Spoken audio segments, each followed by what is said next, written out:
Good morning. It's bean spray weekend, I guess, if you would want to call it that. I need a new camera mount. This one's broken. I'm gonna fire up the sprayer.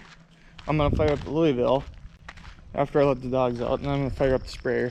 Pull the Louisville ahead so it's right about there, because I'm dumping all my soybean chem through the top of the tank. Just because I don't want to put that through the cone, I guess. Or I don't want to deal with jugs. It almost seems to go too slow. So I'll just shut the water valve while it's loading and pour the chemical in from the top. And we'll go spray.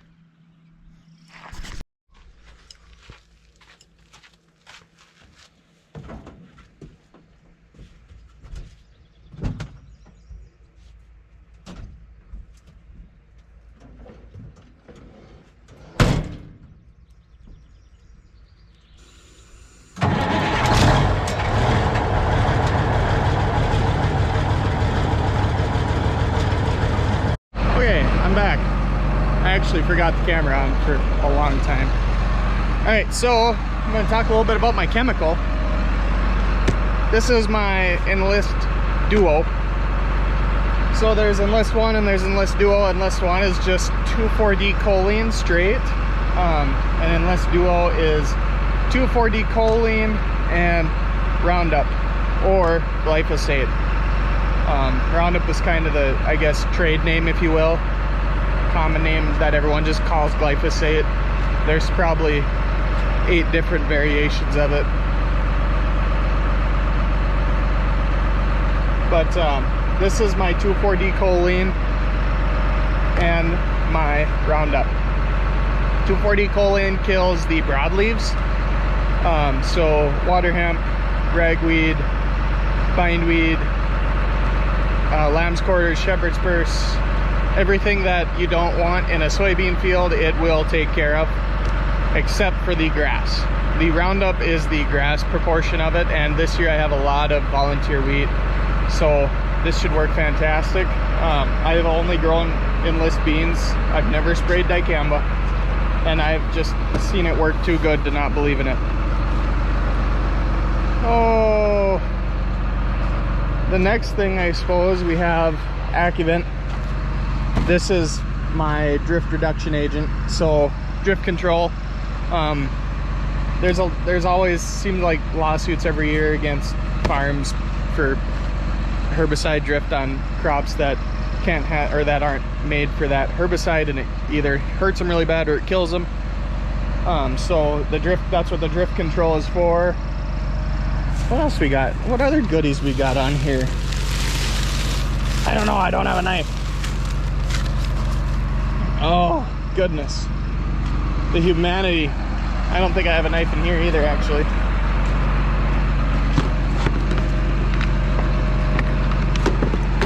Used to.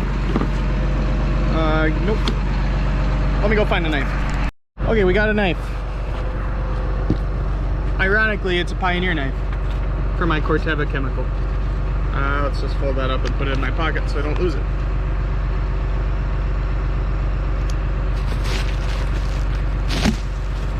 Like butter. Oh yeah. Like it wasn't even a thing.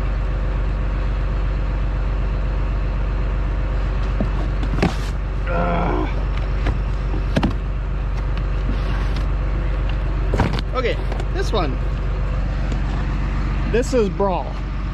So this is what's commonly referred to in farming as generic dual. It's name brand, but for many years the chemical that was used, I believe, was dual magnum. So when you order chemical, you kind of just say, I want generic dual. That's what's recommended because that's what most farmers know it as. If you say Brawl, they say what? So it's generic dual. This is my residual herbicide. So this kills the weeds that are on top of the ground. This stops the weeds from growing through the dirt or through the top of the ground. This is S-metachlor. as you can see, weed control. It basically, dicamba has a level of residual to it that keeps weeds from growing back through for so many weeks. 2,4-D does not have that, neither does Roundup. So that's where this comes in.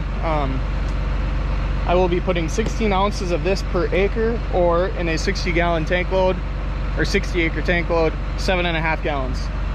This, I'm putting 76 ounces per acre, or in my 60-acre tank load, 35 gallons and 80 ounces. That's a lot of chemical. That is a lot of chemical, and that is because it is Enlist Duo. Typically you would do a quart of Enlist and a quart to 40 ounces of Roundup. This is that full rate, so this is our Enlist and Roundup. And then the other one, the last one here, is just another adjuvant called Depex. Another NIS drift control deposition aid and a water conditioner. Conditions the water, so it's a common myth that if you use like city water, you don't need to use water conditioner. I don't believe that. I don't buy that. I believe that a water conditioner is necessary, and it improves the efficacy of the spray. I've just had better luck using it than I have not using it. I used to not use it my first year spraying, and I didn't have great luck with that.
3 of the day.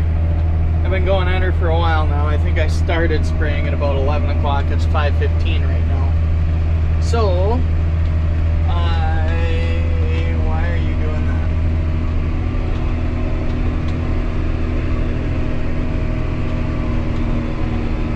Slow down? Yeah, had a slight issue earlier. The warning lights, or this thing lit up like a Christmas tree, and it was basically saying that you're moving, your hydraulics are overheating. That's what it was saying to me. So I stopped and I let it cool down for a couple minutes, and I turned the flow down and on both the boom and because I had the boom at like 6.5 and I had the pump at 8. So I figured, I don't know, it's the most I'd ever run at one time. Otherwise, it hasn't been going too shabby. Just cruising back and forth.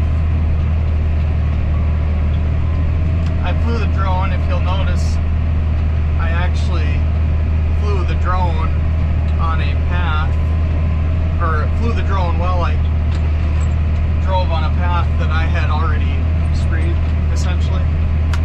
So I was spraying, I don't know, whatever, half hour ago, and I ran out of solution down at about halfway. So I just refilled, started a new row, and on my way, or turned around, followed my path, and caught it on my way back. Now I'm back on the right track. We're moving towards the neighbor's field. Don't have much left out here, probably 20-ish acres, I would say. It's not going too bad, really. I have had minimal issues so far today. The only thing was that hydraulic deal. I haven't really had to get out and check on anything. The only problem is these nozzles put out such a fine mist that right behind me is almost impossible to see. And it's dusty. I thought that we were going to get a little more rain than we got a couple days ago, and I figured it would be perfect then to spray. I wouldn't have any dust. There'd be a little bit of moisture in the ground, but no, I was wrong. It dried out. We only got 4/10. So it is what it is. We are perusing. After this field, I'll be over half done spraying my beans. I will not finish today.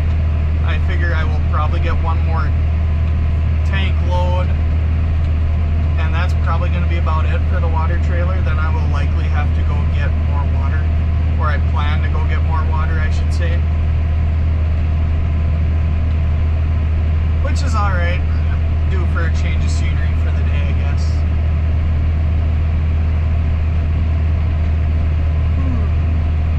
It takes me about 45 minutes to load, and I can do about 65 acres an hour.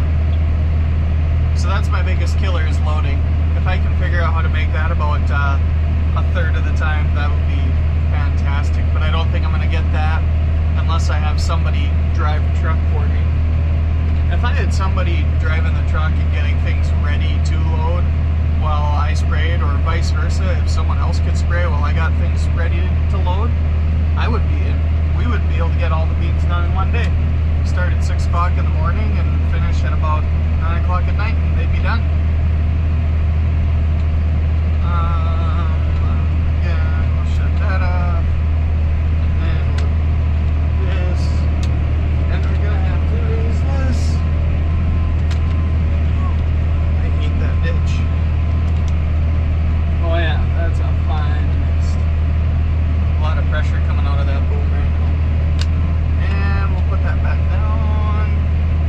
And then we got to deal with the awkward angle down here, which I think I'm going to do the same thing I just did. I'm going to skip around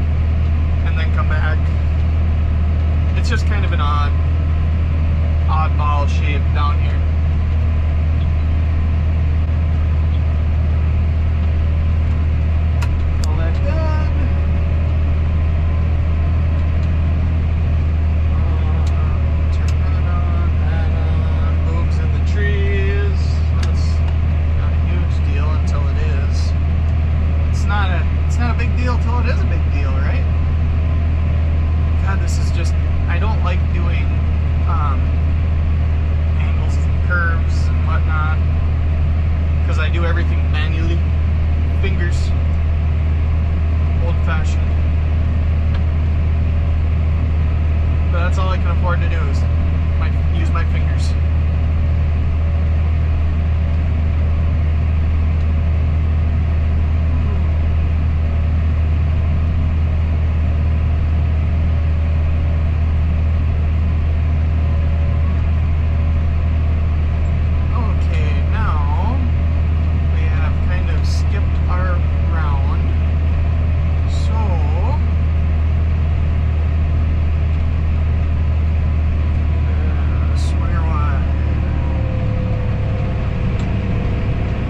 Over the cliff.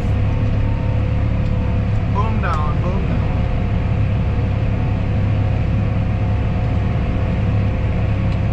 And then hit the auto steer, shut off my left and center. We'll hit that. And no, wrong one. I want my, for some reason my center and left boom switches are backwards. Oh, stop it. You're okay. Would you believe me if I told you that I sprayed an entire field last year with that noise? With this thing yelling at me? And we're spraying herbicide. So I don't know, you could probably see it through the Jode video. Pretty good amount of weeds out here. This is all grass. Fought grass out here every year that I farmed it. Soybeans, it's not a big deal. You can nip it with Roundup pretty darn easy, but with wheat it's a much bigger deal.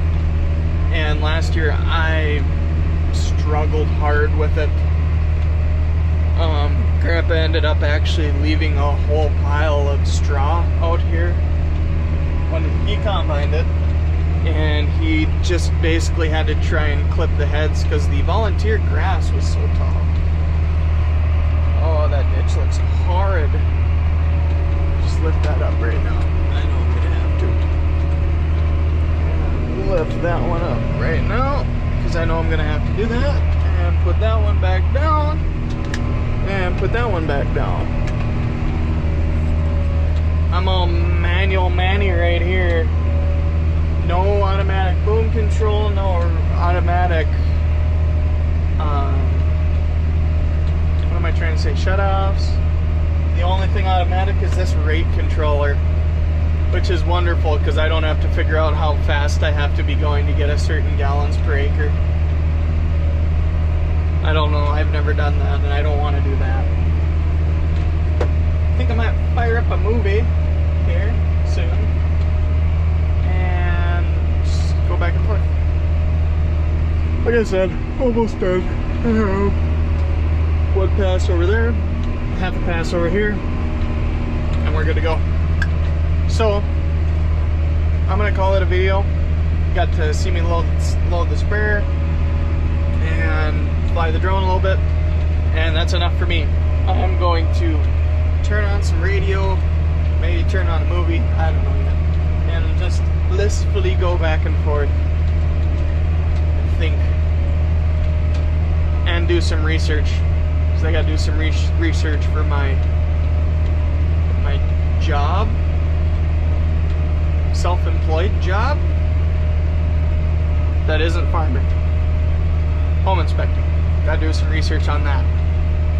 So yeah, be sure to like, comment, and subscribe, and we will see you in the next one.